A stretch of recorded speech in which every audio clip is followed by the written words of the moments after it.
글쎄 안 들려 들을 뉴스 없어 아무 뉴스도 귀에 들어오지 않아 듣고 또 들어도 들을 뉴스 없어 만든 게 이 프로야. 이동영의 뉴스 정면 승부.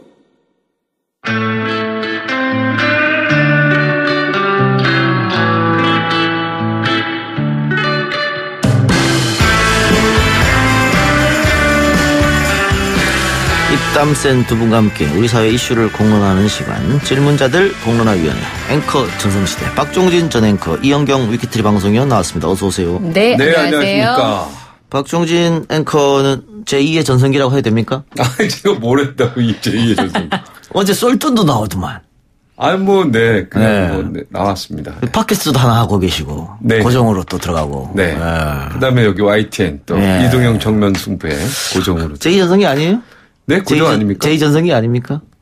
이제 뭘 했다고. 아직 멀었습니다. 아직 전성기 되려면. 네. 자, 오늘 주제, 아무개를 얻지 않아. 요즘. 말 좀 빨리 하세요. 예. 가만히 계시고요. 네.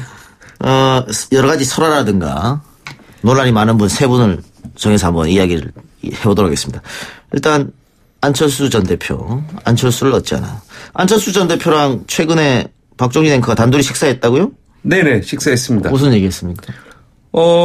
거의 지금 한 얘기랑 거의 비슷해요. 근데 그때는 이제 한국에 남을지 외국으로 갈지 그때 고민이 된다 이렇게 말씀하셨고 혹시 대표 하실 생각이 있느냐 이렇게 여쭸더니 지금 어떻게 내가 대중 앞에 나설 수 있겠느냐. 지금 정치에 나설 때도 아니고 내가 나설 수가 없는 상황이다. 그래서 당분간 좀 떠나 있을 줄은 알고 있었고요. 나 이거 예상됐던 수순이었습니다. 근데 이제 그때 문화일보 허민 선임 기자랑 인터뷰하면서 그게 또 단독 보도로 나오고 정치 은퇴냐 이런 얘기가 나왔는데 은퇴는 아닙니다. 네, 전혀 아니죠. 두 분 사이가 썩 좋지 않았었잖아요. 저는 이분하고 특별히 관계가 있지를 않았어요. 그러니까 좋고 나쁘고는 없었는데 그냥 공천 반대하니까 저는 기분 나쁘고. 그게 제일 기분 나쁘죠, 그게. 네네. 근데 이유도 없이 그러니까 그래서 그날 이제 여러 가지 이야기를 다 듣고 그랬었구나. 뒤에서 안철수 대표 뒤에서 이제 저를 막는 세력들 이런 사람들 때문에 이렇게 됐구나. 이런 거죠. 예. 왜냐면 그 지역 자체가 또 이제 국민의당 지역이어서 이게 갈등 자체가 국민의당과 바른정당 이 뿌리에서 시작되기 때문에 하나의 정당인데 왜요? 아니죠. 둘의 정당이 둘이 이제 합쳤죠. 샴샹동인가요? 샴샹동이? 네, 그렇게 물과 기름이죠. 저는 합쳤다고 생각 안 합니다. 그냥 형식적으로 합친 거죠. 그래요? 그럼 다시 갈라질 가능성이 있나요? 거의 제가 그냥 제 개인적인 의견으로 90% 이상 갈라질 확률이 있다. 좋은 정보 주셔서 감사합니다. 자, 이현경 의원. 네. 안철수 전 대표 같은 경우에는 한번 정말 국민들이 너무나 원했던 시절이 있었잖아요. 그랬죠. 네. 근데 왜 이렇게 지금 입지가 초라해졌을까요? 자기 거 없으면 그렇게 되는 거 아닌가요? 저는 그런 생각을 했었는데 그 안철수 대표가 청춘 콘서트 처음 할 때 아마 다들 기억하실 거예요. 프로그램뿐만 아니라 너무 많은 대학생들이 거기 가고 싶어 했었잖아요. 근데 안철수 대표가 지금 언론에서 분석하기로는 너무 탈당 창당 이게 너무 많아서 안정성이 없다 이런 얘기들을 많이 하시는데 저는 본인 게 없었다 이런 생각이 드는데요. 일례로 지난 대선 때 연설하는 스타일 보셨죠? 그래서 목소리가 바뀌어가지고 난리 났었잖아요. 뭡니까? 네, 그거. 근데 저는 그냥 정치를 평론하는 사람이 아니기 때문에 그냥 제 그 전문 분야에서 얘기하자면 말을 가장 잘하는 방법은 자기 목소리로 얘기를 하는 거거든요. 이도영 작가가 이 사투리 억양이 남아있잖아요. 저걸 바꾸려고 하면 죽도 밥도 안 됩니다. 그런 거랑 똑같은 것처럼 안철수 대표가 그날 제가 그걸 하는 걸 보고 목소리는 가짜로 만들면 길게 얘기를 할 수 없거든요. 그런 것처럼 무엇이 좋은 것인가에 대해서 선생님들을 많이 둘 수는 있어요. 제가 생각할 때 정치 컨텐츠에 있어서. 그런데 안철수 대표의 지지 기반 단 2%든 10%든 자신만을 열광적으로 좋아해준 지지 기반이 없고 그다음에 정치에 있어서 단 한 가지 아주 작은 것이라도 내 것이 없었기 때문에 이런 일들이 발생하지 않았나. 자기 컨텐츠가 없었다. 네. 박종진 앵커도 이제 정치인 아닙니까? 또 도전 한번 하셨고. 아니, 전 떨어졌는데요. 뭐 정치인이라고 얘기하긴 그렇죠. 재도전. 정치를 정치를 한번 하려고 했던 사람. 재도전 안 합니까? 재도전 당연히 그럼 그때가 정치인이죠. 되면 해야 되겠죠. 본인의 컨텐츠는 어떻게? 입법권도 없고 아무것도 없기 때문에 저는 그냥 있는 그대로 박종진의 그냥 있는 그대로. 저야 뭐 이제 기자 생활 오래 했으니까 기자 생활에서 봤던 언론의 자유 부분, 교육의 자율 부분, 뭐 그다음에 제가 볼 때 저출산이에요. 저출산. 저출산에 대해서는 확실해요. 뭐 이런 거에 대해서 생각들은 다 갖고 있죠. 박 전 앵커 바른미래당이 본인 개인적 생각으로 다시 갈라질 것 같다고 얘기하셨는데 네. 그러면 안철수 전 의원이 갈라진다기보다는 해체하는 게 정답이고 국민이 이미 그렇게 선거라는 그 국민의 민심 아니겠습니까? 그걸 통해서 지금 이렇게 했는데 해체든 여기서 어떻게 발버둥 쳐도 쉽겠습니까? 갈라지든 어쨌든 안철수 전 의원이 그러면 돌아왔을 때 집이 없으면 어떡합니까? 그때는 아마 안철수 대표도 지금 떠나시면서 이제 다당제 얘기를 하고 갔는데요. 이게 지금 소선구제에서 중대선거제로 바꾸지 않으면 지금 바른미래당 자체가 의미가 없어요. 제가 3번으로 나가봤잖아요. 정말 힘듭니다. 이럴 때는 아무래도 배지들이 국회의원들이 아마 이걸 극복하기 위해서 어떤 방법을 마련할 거예요. 바른정당하고 자유한국당으로 합치든 민주당하고 바른미래당하고 합치든 아니면 거기서 쪼개져서 반은 또 뭐 민평당하고 합치든 무언가가 다시 이합집산이 될 거예요. 내년 하반기 정도. 내년 하반기에 그렇게 될 거기 때문에 그 정도에 다시 복귀하지 않을까. 그때 상황을 보고 정확히 안철수 대표를 요청하는 곳에서 다시 뭐 시작할 수도 있지 않을까. 제가 여쭙는 거는 자유한국당 쪽으로 갈 수도 있지 않느냐. 안철수 대표가. 당연히. 근데 자유한국당도 지금의 자유한국당이 아니라 1년 후에는 분명히 변모된 모습으로 자유한국당이 존재할 겁니다. 보수의 통합이 이루어지지 않으면요. 무조건 완패입니다. 네. 자유한국당에서 안철수 전 의원을 불러야 할 이유가 있을까요? 그러니까 인물이 지금 거의 없기 때문에 불러야 될 이유가 아니라 지금 비대위원장 가지고도 고민 많이 하지 않습니까? 그러니까 안철수 대표가 1년 동안 또 각 외국에서 얼만큼 또 성찰을 하고 또 어떤 모습을 보이고 또 새로운 모습을 볼 수 있고 이게 정치가 하루하루가 바뀌면서 너무 달라지니까 안철수 대표도 뭐 그렇다고 여기서 확률이 제로다 이렇게 얘기할 수는 없죠. 그렇죠. 가능성이 다 있다. 뭐 이렇게 저는 얘기할 수 있습니다. 네, 가능성들은 많이 열려 있을 텐데 그게 과연 우리 요즘 그 소비자들이 얘기하는 가성비가 과연 있을까? 저는 뭐 아무래도 좀 떨어지죠. 그동안 사람으로 봤을 때 지금 어떤 사람 어떤 전략이 온다고 해도 자유한국당이나 보수의 실패가 계속될 거라는 건 예견 가능한 부분들이 좀 있지 않습니까? 완전히 통합돼야 돼요. 완전이라면 어디와 어디가 통합된다 저는 이제는 더 이상 과거는 묻지 마라. 친박이니 뭐 친이니 반박이니 그다음에 지금 오히려 대한애국당에 있는 태극기 집회에 있는 사람들도 사실은 극보수잖아요. 그러니까 보수의 이름으로 아니면 우파의 이름으로 다 같이 뭉치지 않으면 반드시 집니다. 그렇기 때문에 이번 선거 결과를 보고서도 아마 배지들이 국회의원들이 자기들이 살기 위해서는 어차피 통합의 길로 갈 수밖에 없다. 저는 그렇게 예견하고 만약에 그렇지 않게 되면 이번 지방선거는요. 배지들의 선거가 아니었어요. 지방선거니까 사실 자기 일이 아니에요. 이제 내년 후내년 선거는 자기 일이거든요. 그러면 어떤 모습이든 합칠 확률이 높다. 이현경 의원 말할 타임 때는 가만히 좀 계셔주시고요. 질문을 한 거예요. 지금. 가만히 계셔주시고요. 자 그러면은 뭐 다른 거 한번 여쭤볼게요. 우리 의원한테. 그 홍준표 전 대표가 페이스북에다가 연말까지 나라가 나아가는 방향을 지켜보겠다. 홍준표의 판단이 옳다고 인정받을 때 다시 시작하겠다라고 얘기했는데 한쪽에서 어떤 얘기가 있냐면 지금 비대위 체제를 꾸려서 결국은 오래 가봐야 6개월 1년 아닙니까? 그렇죠. 그러면 전당대회를 다시 해야 된다고요. 2020년 총선 전에. 근데 지금 홍준표 대표가 자기 사람들을 당에다 많이 심었단 말이죠. 다시 전당대회에 나올 생각이 있는 거 아니냐? 라는 이야기도 있어요. 어떤 상황에서든 다시 뭔가를 시도하지 않을까. 근데 저는 출국을 하기 전에 뭐 일간지와 인터뷰한 내용을 보면서 지금은 내가 선거가 졌으니까 떠난다. 그렇지만 내가 했던 말을 다시 곱씹게 되는 바로 그날이 올 거다 이렇게 얘기를 했거든요. 그 남북 정상회담이나 혹은 북한에 대한 지금 현재 정부의 정책에 대한 비판적인 입장을 계속 견제하고 있더라고요. 그래서 언젠가는 돌아와서 또 저에게 다시 하겠구나 그런 생각을 좀 강력하게 했었습니다. 네. 다시 돌아올 확률이 있다. 네. 확률이 있는 게 아니라 100%. 돌아오죠. 반드시. 네, 100% 돌아오는 거 아닐까. 100%라면 안 되나요? 정치는? 아니 저는 100%라고 봅니다. 99점. 홍준표 대표는 100%. 안철수 대표는 제가 볼 때 한 90%. 네, 이렇게 보는데. 90% 100%의 왜냐면, 예, 홍준표 대표는 뭐 정치를 그만두야 이런 얘기가 전혀 없잖아요. 예, 연말까지 나라가 나가는 방향을 보고, 난 계속 지켜보고, 내 판단이 옳다고 인정받을 반드시 판단이 옳다고 어떻게든 얘기하실 거예요. 바로 내 얘기가 맞지 않아요? 네, 지금 현재 존재하잖아요. 그게 왜냐면 그렇게 생각하시는 A부터 분들이. Z까지 자기의 판단이 지금 대북 문제부터 경제 문제 다 얘기를 했기 때문에 그중에 하나만 맞아도 맞는 거예요. 그렇구나. 하나만 그럼요. 맞아도 대북 올 수 문제라고 있구나. 보면 안 돼요. 자유한국당 비대위원장은 누가 될까요? 저는 지금 5명을 압축됐는데. 김병준 교수가 교수님 60%, 박찬종 변호사 40%. 네, 퍼센트테이지로 계속 이렇게 말씀하시는군요. 왜냐면 우리는 확률을 좋아하기 때문에. 네. 근데 박찬종 변호사도 제가 만나봤을 때 굉장히 깨끗하다는 표현보다 강력하다. 입장이. 예.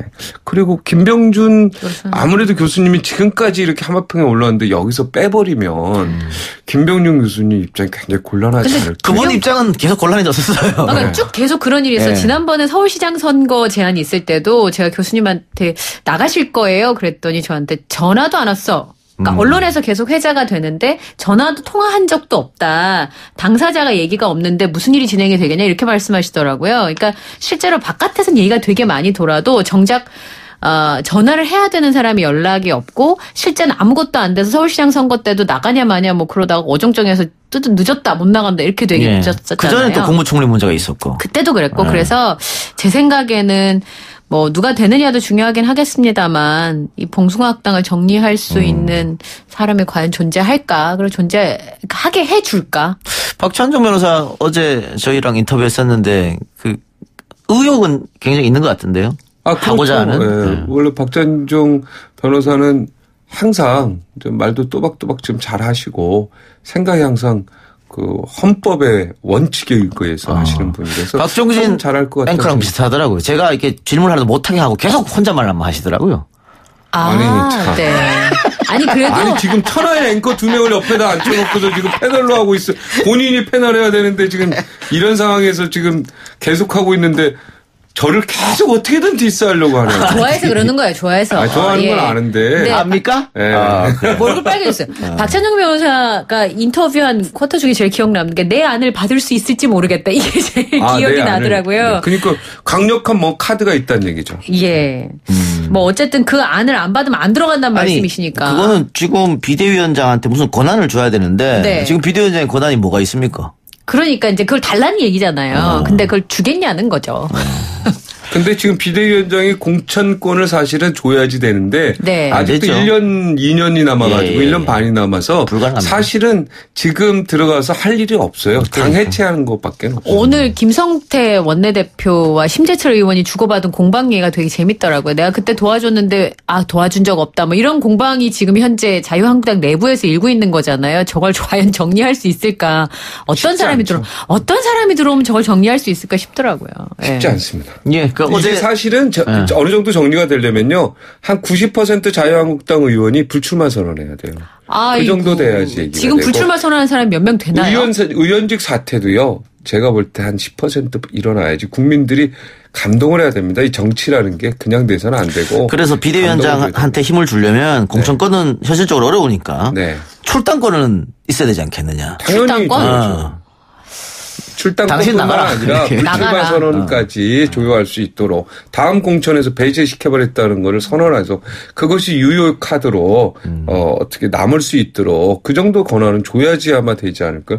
그렇지 않으면 지금 이 시기에 뭘 가지고 그렇죠. 무슨 비대위원장을 뭘 가지고 하겠다는 얘기입니다. 그래요. 다른 얘기 한번 해봅시다. 송영무 장관. 여러 가지 지금 설화를 일으키고 있는데 뭐 이번이 처음은 아니고요. 네. 몇 번 계속 설화를 일으켰습니다.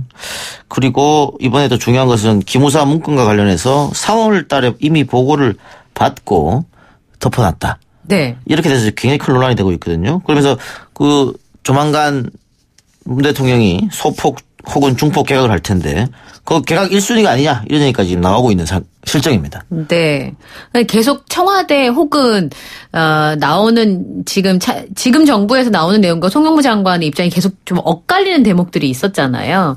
그런 대목이 있는 것 때문에 이번 일도 그 연장선상에 있는 거 아니냐 그런 얘기들도 많이 있었고요. 그리고 저는 다른 걸 떠나서 송영무 장관을 임명할 때 임명의 사유가 있었어요. 그때 그게 국방개혁으로 저는 기억이 되거든요. 근데 그것에 대해서도 전혀 지금 뭐 볼 수 있는 게 아무것도 없는 상황이어서 초창기에도 이러면 뭐 국방개혁이라는 게 쉬운 일도 아닌데 그렇다면 아까 말씀하신 것처럼 경질의 이유가 될 수 있지 않을까 뭐 그런 생각이 들기도 합니다. 예. 지금 국문지 어떻게 생각하세요? 이 송영무 국방부 장관은 그냥 제가 그냥 육군 병장으로 딱 봤을 때 예. 네, 그만두셔야죠. 그 육군 병장과 뭔 상관입니까? 예, 이게 군의 조직 생활 좀 한 사람으로서 이제 후배한테 조사를 받게 되거든요. 국방부 조사본부에서. 그렇죠. 예, 그 검찰 군 검찰 이쪽에서 이제 조사를 받게 돼. 무조건 이게 서면으로 받던 뭐 직접 소환해서 받던 이 자체가 굉장히 치욕이고 모욕이죠. 옛날 한민구 장관이 그 사드 문제 때문에 네. 예, 그때 조사받을 때 그 이후에 한민구 장관하고 제가 뭐 이렇게 잠깐 만나게 돼서 얘기할 때 굉장히 정말 모욕적으로 느끼시더라고요.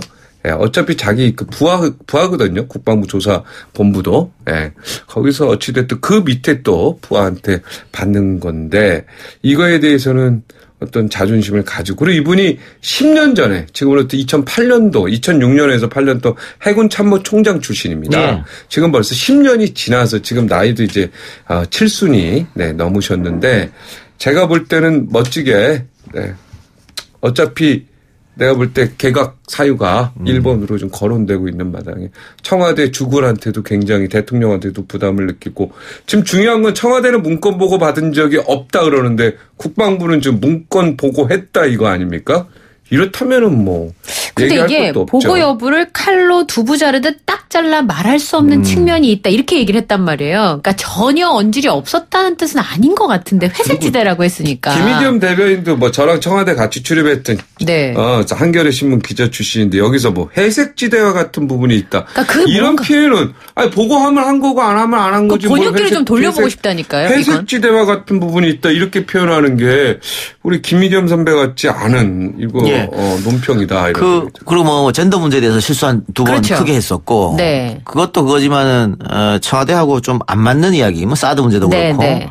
또 미국하고의 문제도 그렇고 여러 번 얘기를 했기 때문에 개각 이야기를 할 때 1순위로 올라오는 것 같은데 그렇죠. 그 만일 개각이 되면 이번 기회에 우리도 한번 민간인 출신 국방부 장관을 한번 만들어 보자라는 이야기도 있고요. 아니면 여성 장관은 어떻냐라는 이야기도 있습니다. 네, 어떨까요? 저는 외국의 사례의 경우에는 여성 장관인 경우가 종종 있잖아요. 예.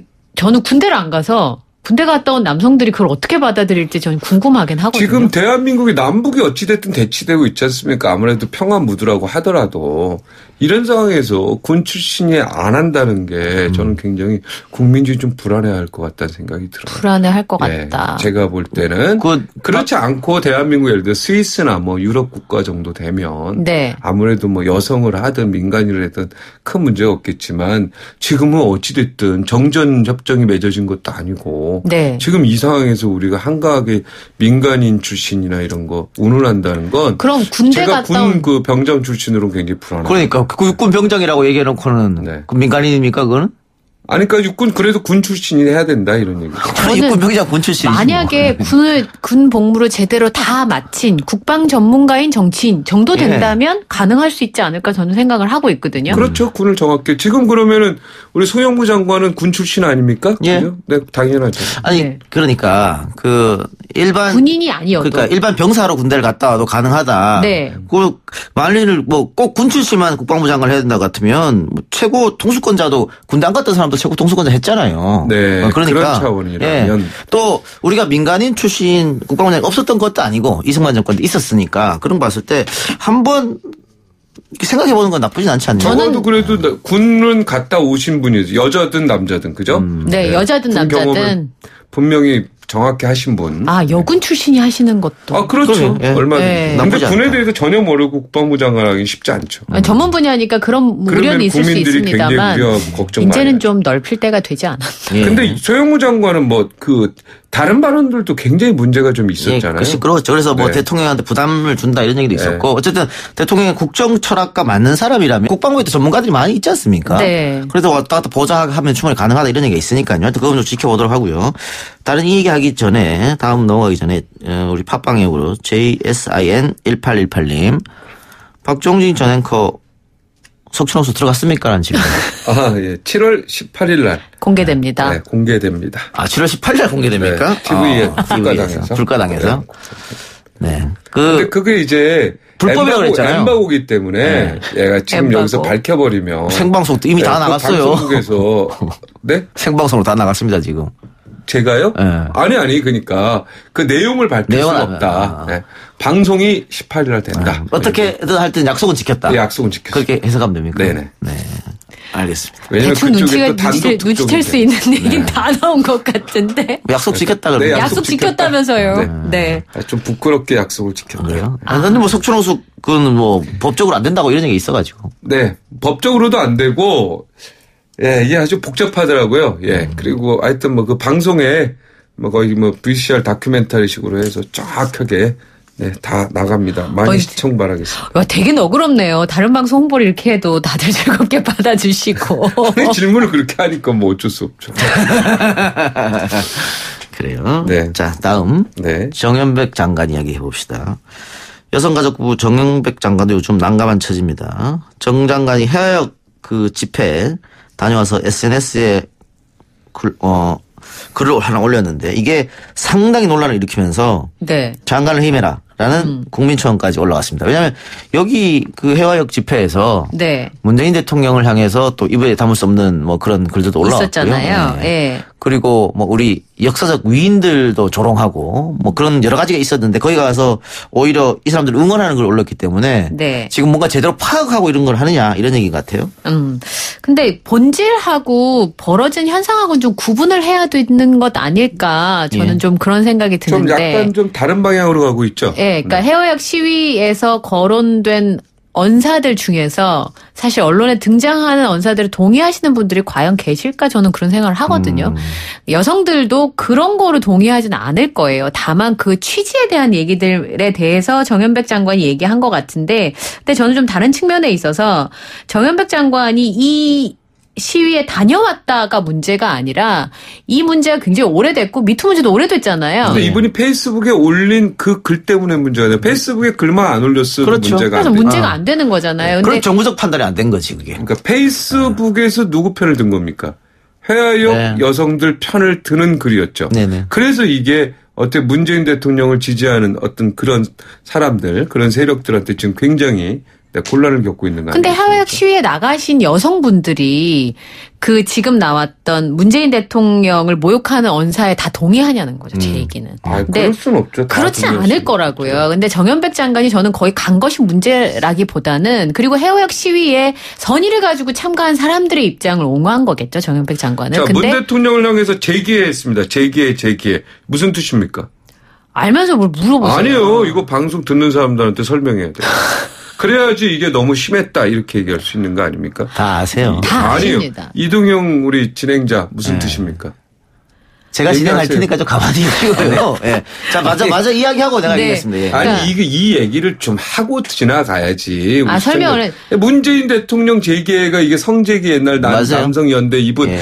그 자살한 한 거 얘기를 하는 한강에서 거잖아요. 근데 자살했죠. 제 얘기는 그때는 해외역 그러니까 문 시위 대통령 보고 자살해 이런 얘기한 거 아닙니까? 그럼 해화역 시위에 나온 그 10,000명의 많은 사람들이 그렇게 생각하냐고요. 아니 그러지 않는데 이 재계라는 뜻이 자살해 그건 맞아요? 그래 맞아요. 네. 네. 그러니까 이건 너무 심했죠. 당연하죠. 그러니까. 그 얘기는 할 필요가 이거는 없는 얘기라는 상식으로 거죠. 접근해야죠. 그러니까 저는 그 해화역 시위에서 나왔던 일부 극렬 페미니즘 추종자들이 한 단어를 동의하는 사람은 아무도 없을 거예요. 근데 저는 그 시위에 왜 많은 사람들이 나오는 것인가에 대한 본질적인 문제는 좀 생각해봐야 된다는 것이고. 그래서 예. 지금 극렬로 시위한 사람이 잘못된 게 뭐냐면 그 본질을 잊게 만들었다는 그러니까요. 거예요. 예. 그래서 말하자면 정당한 주장 그리고 그 여성들의 권리가 침해당하는 부분에 대해서 주장하고 있는 사람들의 얘기를 덮어버렸다는 거고 예. 또 하나는 정연백 장관이 이 사람들을 옹호한 건 아니었을 거예요. 그런데 다만 저는 이 시위가 3차로 가고 그리고 앞에 그 많은 미투 운동이 있었을 때 정연백 장관의 존재감에 대해서는 전혀 알 수가 없었다는 거죠. 저는 거기에 문제였다고 그래서 생각해요. 그것뿐만이 아니에요. 사실은 뭐 이 시위는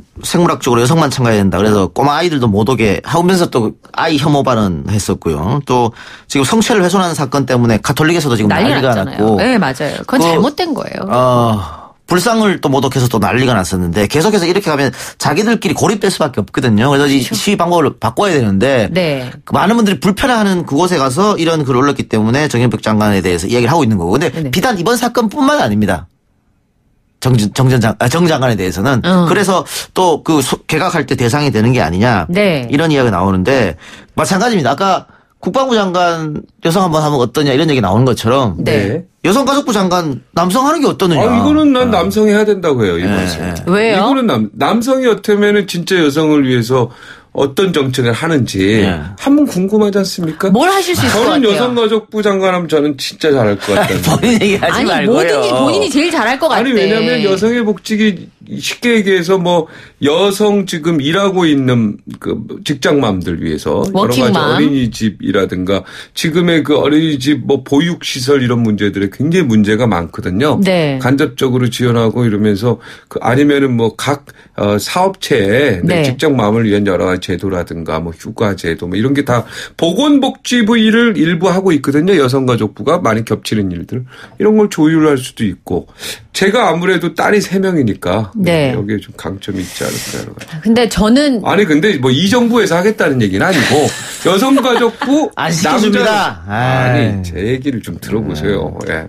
여성가족부 장관은 남자가 해보는 것도 괜찮다. 아니 그러니까 그림이 그런 좋다. 의견이 있어요. 아니 본인은 아까 국방부 장관은 지금 이런 상황에서 여성이나 민간인은 좀 우려스럽다 이렇게 얘기하고 전문적인 지식이 있어야 된다고. 그런다고 그렇죠. 아니 근데 여성과 남성 중에 군을 정확히 필하고 군에서 그래도 10년 이상 하셨던 분이면 가능성이 시간이 넘었으니까 아직 2위 한 마디 듣고 마치겠습니다. 그러니까 저는 여성가족부 장관을 남성이 하는 거 저 심리적으로는 거부감이 좀 있어요. 저 같은 경우는. 왜냐하면 여성들만이 아는 문제들이 있기 때문에 그럼에도 불구하고 만약에 여성들의 권익을 신장하는 부분에서 남성을 설득하는 역할을 여성가족부 남자 장관이 하신다 그러면 그건 의미가 있다는 생각이 좀 들더라고요. 뭐 개인적인 생각이긴 합니다만. 알겠습니다. 사고의 틀을 좀 깨는 것도 필요하지 않나요? 예, 남자고 여자고 이런 거 따지는 거 좀 안 했으면 좋겠어요. 약자가 되지 않은 사람은 그 지금 약자의 이게 마음을 페미니스트가 모릅니다. 바로 그거 아니겠습니까?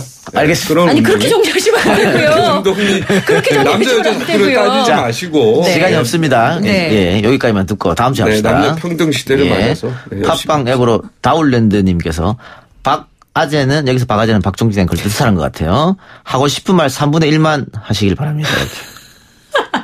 마지막 댓글 소개하면서 두 분 코너 마치겠습니다. 지금까지 제가 뭘 말을 했죠? 박종진 전 앵커 이영경 위키트리 방송이었습니다. 고맙습니다. 네, 감사합니다. 정말 너무하십니다. 3부 수사는 여기까지고요. 저는 4부 우리 연예할까요로 찾아옵니다. 뉴스 신동 이 작가와 함께하는 비포장 뉴스 해학 뉴스 정면 승부.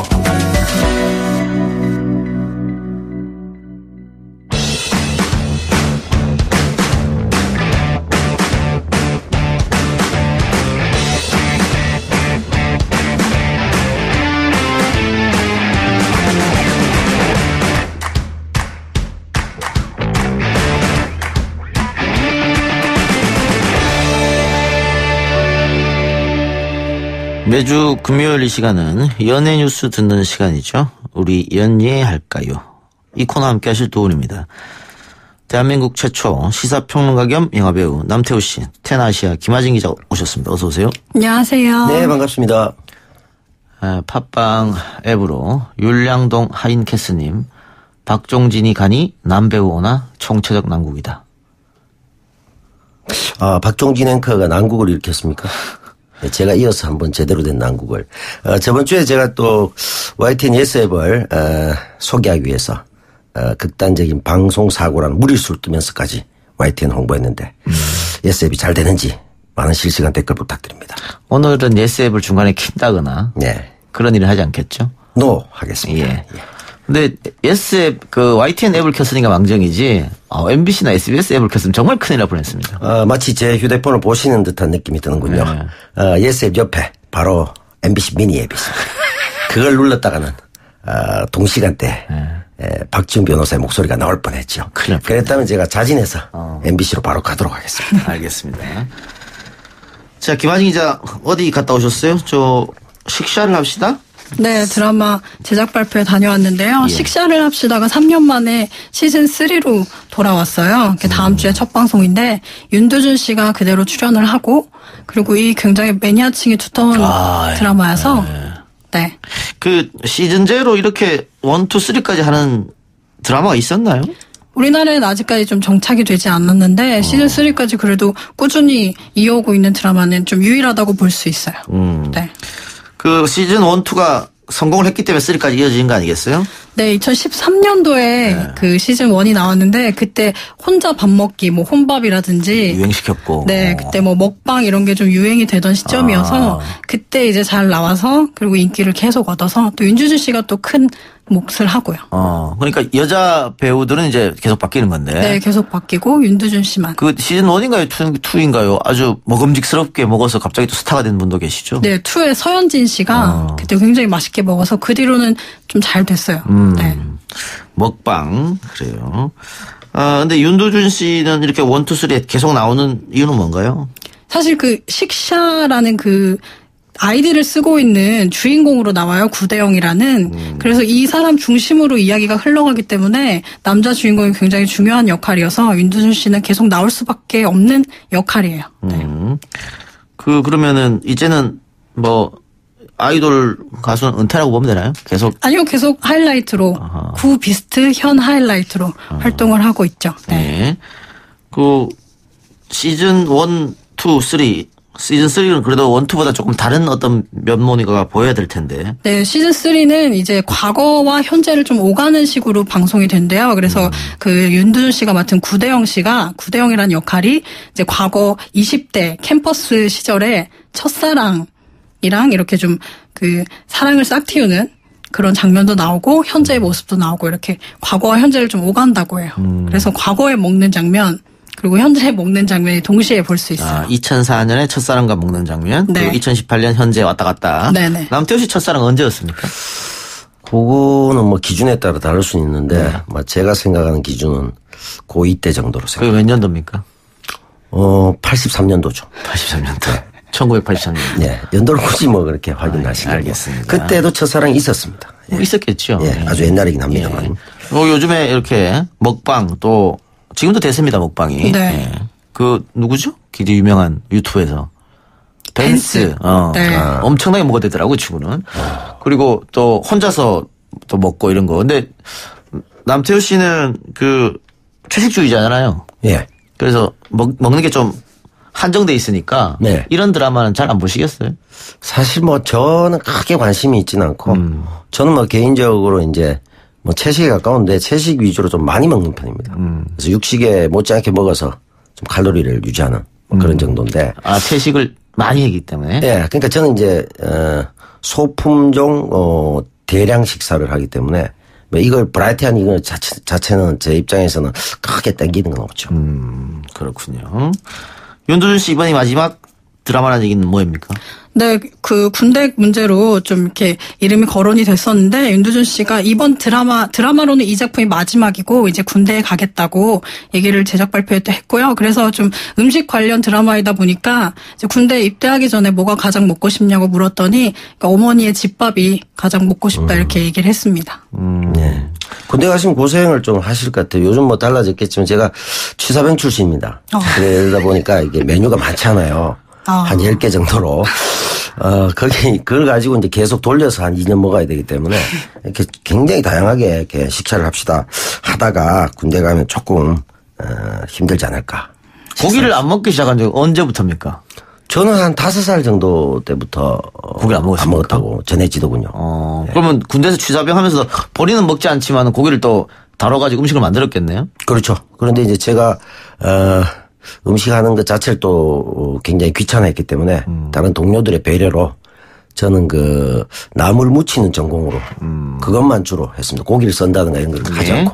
네. 지금 JSIN1818님께서 팟빵 앱으로 남태호 씨 제보를 하나 했네요. 채식주의자인데 소세지를 많이 드신다고. 맞습니까? 소세지를 먹는 장면이 많이 목격돼가지고. 이거 뭐 채식주의자입니까, 그럼? 영화계에서 10여 년째 계속 햄 드시는 분이라고, 저 햄은 햄을 드신다고 이런 얘기를 하는데, 그러니까 채식에 가깝습니다만은 가공이 많이 되었다거나 아주 위생적이라든가 아주 예쁘다든가 이런 경우는 덜어 먹기도 합니다. 윤두준 씨는 나이가 어떻게 돼요? 9년생으로 올해 30이 군대를 됐어요. 가야 되네. 더 이상 네네. 미룰 수 없는. 미룰 수가 없어요. 처지가 왔네요. 네. 지금 군 문제도 사실은, 윤두준 씨는 아픈 데는 없죠? 네, 아픈 데는 뭐 축구도 굉장히 열심히 잘 하는 걸로 공공연히 알려졌기 때문에, 네. 연예인들 끝까지 이렇게 미루다가. 네. 병도 안 고치고 들어가서 또 아프다 이런 얘기 많이 해서. 네, 요즘에 좀 그런 소식들이 있죠. 네. 근데 하여튼, 드라마 무사히 마치고. 네. 군복무도 건강히 하고 돌아왔으면 좋겠습니다. 자, 그러면 영화 이야기로 또 가볼까요? 오늘이 공교롭게도 13일의 금요일입니다. 서양에서는 굉장히 네. 불운의 날이라고, 불행의 한 날이라고 그렇죠. 그렇게 이야기하는데 13일의 금요일이라는 예전 공포 영화도 있었지 않습니까? 그렇죠. 아주 유명한 이런 그 그것도 시리즈로 막 나왔었는데. 그렇죠. 계속. 예. 자, 13일의 금요일은 불길하다. 이 얘기가 왜 처음부터 시작된 거죠? 이게 그 성경에서 나오는 이야기라고 하는데 이제 예수가 자신이 붙잡혀 죽음을 당할 것을 미리 알고는 12명의 제자를 이제 초대해서 마지막 식사를 하려고 하는데 그때 이제 13번째 유다가 이렇게 들어오면서 이제 예수를 어떻게 좀 이제 끌어내려고 하는 그 좀 상황을 만들어내려고 하는데 그래서 그 13번째가 굉장히 불운한 숫자고 그리고 예수가 실제로 좀 이렇게 기독교와 관련이 있는 네. 거네요. 예. 근데 지금 보니까 영화 13일의 금요일이 뭐 마커스 니스펠 감독 2009년 3월에 개봉했다고 했는데 제가 알기로 굉장히 어렸을 때 제가 13일의 금요일 영화 본 것 같은데 10년밖에 안 됐습니까? 또 다른 영화겠죠. 제가 보기에 이게 아마 리메이크가 아닌가 싶은데요. 예. 예. 그전 영화가 있었던 뭐 스토리는 뭐 유사한 것 같습니다. 보니까 이제 호수 캠프장이 나오고 거기에서 뭐 이제 그 부주의로 인해서 아이가 익사하고 그런 내용들이 이제 쭉 보고 이제 엄마가 복수를 위해 살인하고 뭐 이런 내용들이 이제 쭉 꾸준히 이어지는 건데 아마 이게 제가 보기에는 이 작품 전에 분명히 제 기억으로도 한 8, 90년대 그렇죠? 있었던 것 같아요. 예. 그래서 이건 아마 리메이크작이 아닌가 생각이 들고 어쨌든 이제 그 13일의 금요일이라는 것 자체가 기독교 관련이 있기 때문에 이제 사실 우리하고 밀접한 그건 없어요. 이제 서양에서 온 그런 전통이기 때문에 오히려 이제 우리는 이것에서 좀 생소한 부분인데 실제로 우리가 더 가까이 느끼는 거는 이제 컴퓨터 바이러스 이런 게 13일 금요일에 예전에 뭐 에루살렘 바이러스라든가 이런 게 있었기 때문에 실제 이제 직접 피해를 겪어보니까 약간 움찔하게는 컴퓨터를 켜지 않는 그날은 그런 뭐 습관들 같은 게 좀 생긴 것 같습니다. 동양에서는 4라는 숫자를 불길한 숫자로 생각하죠? 그렇죠. 우리는 뭐 4. 그다음 뭐 중국은 또 8 같은 걸 또 굉장히 좋아하잖아요. 예. 좋아하고 뭐 그 문화적 역사적 전통에 따라 숫자에 대한 호불호는 굉장히 다양하게 있다고 보여지죠. 예. 근데 외국 공포 영화 보면요. 그 우리나라 공포 영화는 뭐 귀신들이 나와서 자신들한테 해코지한 사람들 이렇게 어떻게 하는데 외국 공포 영화는 마구잡이로 막 이상한 짓을 해서 보기가 좀 그래요. 근데 그렇죠. 우리 정서에서는 맞아요. 그러니까 이제 권선징악 이런 게 안 돼. 네. 그리고 이제 뭐라 그럴까 내러티브 상으로도 보면 그 원인과 결과가 좀 뚜렷해야 우리는 좀 어필하는 경향이 있는데 인과관계가 잘 안 맞는 거는 좀 뭐 굉장히 화면이 화려하다든가 잔인해도 잘 안 먹히는 것 같아요. 그래서 뭐 우리가 처녀귀신이나 이런 거 얘기 보면 분명히 그 사람 사연이 있잖아요.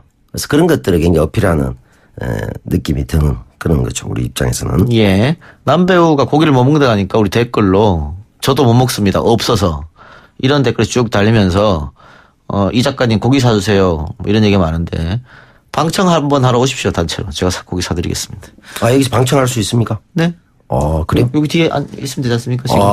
스튜디오 안에서. 그럼요. 굉장히 그건 제가 청취자 입장에서 영광스럽겠네요. 네네. 오시면 고기까지 사준다고 했으니까 풀은 제가 사드리도록 하겠습니다. 예.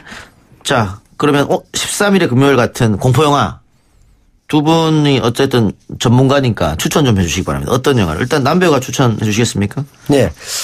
저는 사실 개인적으로 공포영화를 썩 좋아하진 않습니다. 그래서 많이 보지 않는데 예전에 봤던 영화 중에 이제 2000년 작품의 헌티드 힐이라는 작품이 있습니다.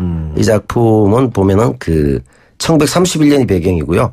헌티드 힐, 공포의 언덕쯤 되겠죠. 거기에 이제, 베네크 박사 소유의 정신병원이 있고요. 여기서 이제 이 환자를 대상으로 끔찍한 생체 실험을 합니다.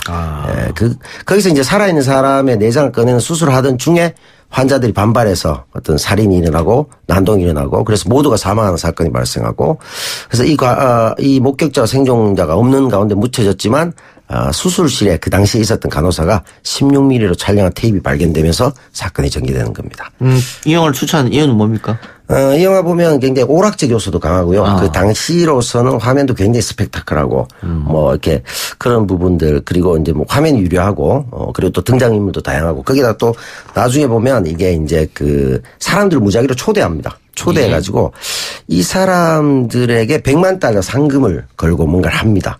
그래서 이런 부분에서 어떤 경제적인 이유도 있고 이런 것들이 막 섞이면서 현대 사람들이 좀 좋아할 만한 단순한 어떤 잔인함이나 공포를 떠난 또 그런 내용들이 있기 때문에 좀 재밌는 요소들이 있고 스릴감이 넘치고 그래서 제가 추천하고 싶습니다. 김 기자는요?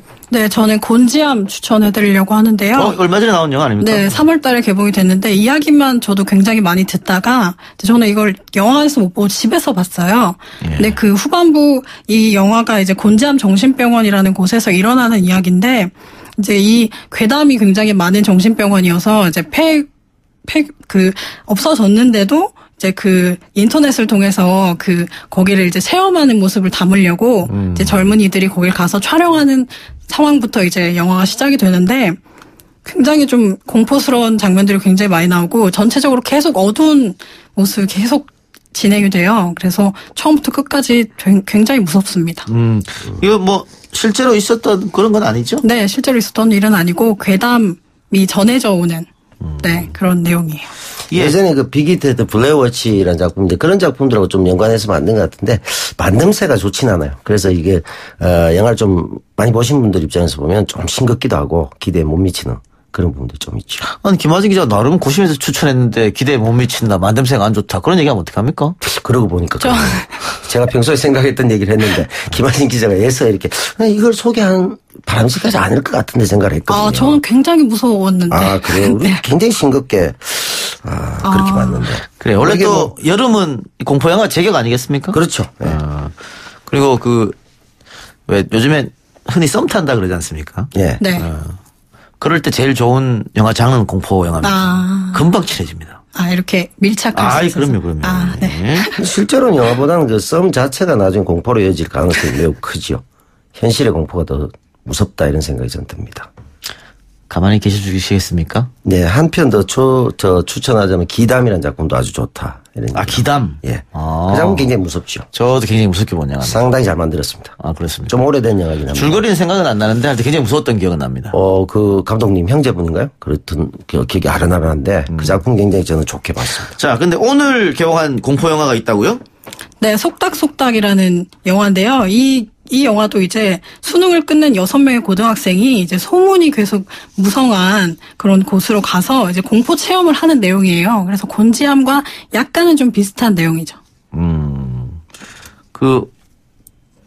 이 영화에 대한 평가는 아직 오늘 개봉하니까 나오지는 않았어요. 네, 아직 나오지는 않았어요. 예. 이 영화는 이제 신인들 기용해서 좀 소품으로 작게 만든 영화인데 최근의 경향들은 이제 아시다시피 여고괴담이나 이런 경우는 좋았지만 최근에 공포 영화들이 상당히 스코어가 나빴습니다. 좋지 않아 가지고 이 영화도 또 유사한 영화가 좀 나오면 오히려 이제 같이 효과를 볼 텐데 혼자 좀 외롭게 나와 가지고 거기다가 이제 스타급이 많지 않기 때문에 굉장히 좀 매니아층을 겨냥해야 되지 않을까 생각되네요.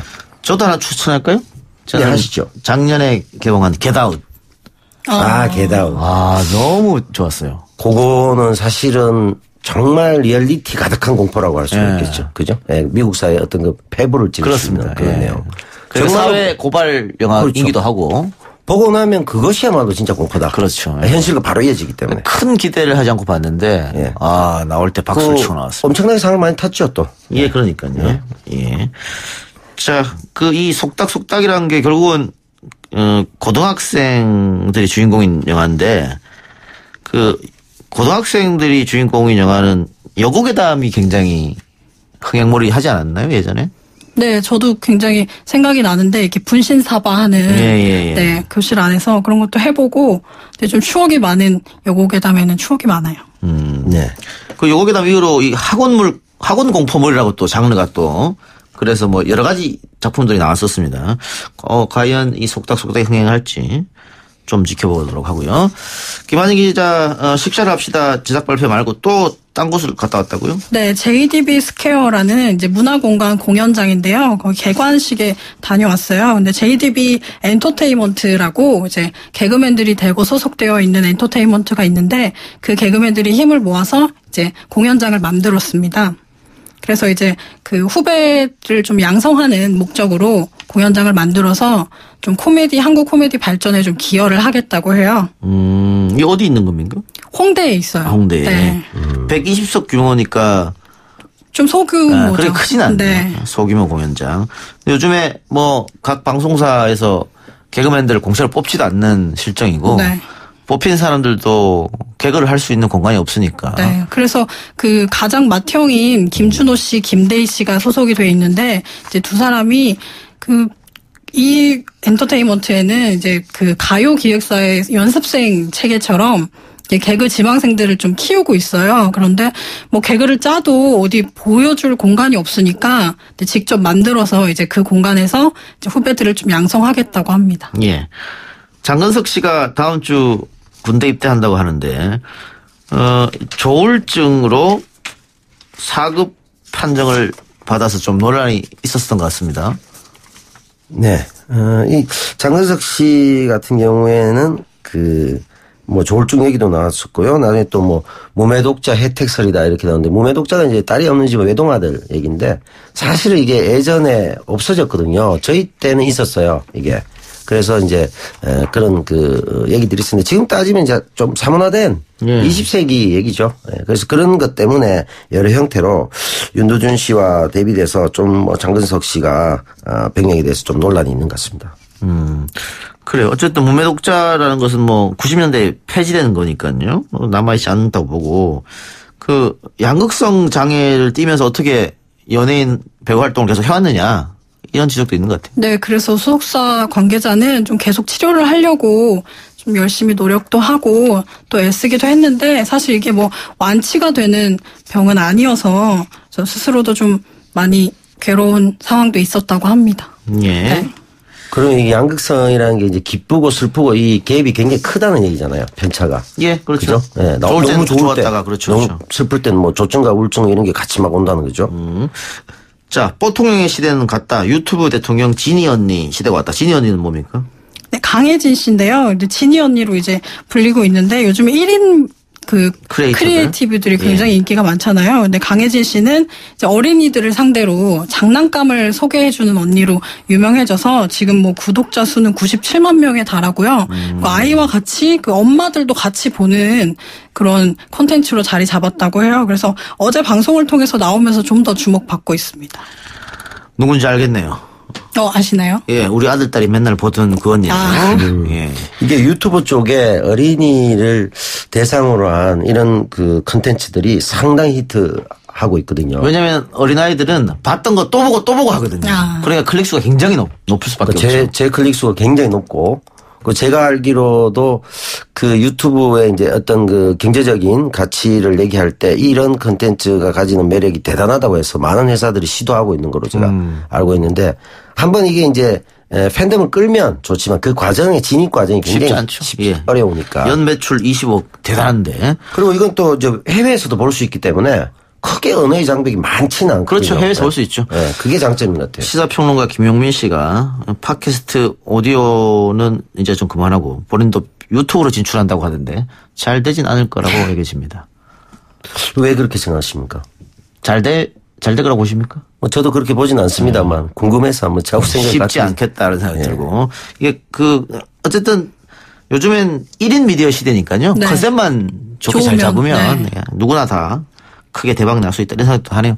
알겠습니다. 오늘 두 분 말씀 여기까지만 듣겠습니다. 시사평론가 겸 영화배우 남태우 씨, 테나시아 김하진 기자와 함께했습니다. 고맙습니다. 네. 고맙습니다. 네, 저희가 오늘 준비한 방송 내용은 여기까지고요. 저는 다음 주 월요일에 찾아뵙겠습니다. 편안한 밤 또 편안한 주말 보내시기 바랍니다. 고맙습니다.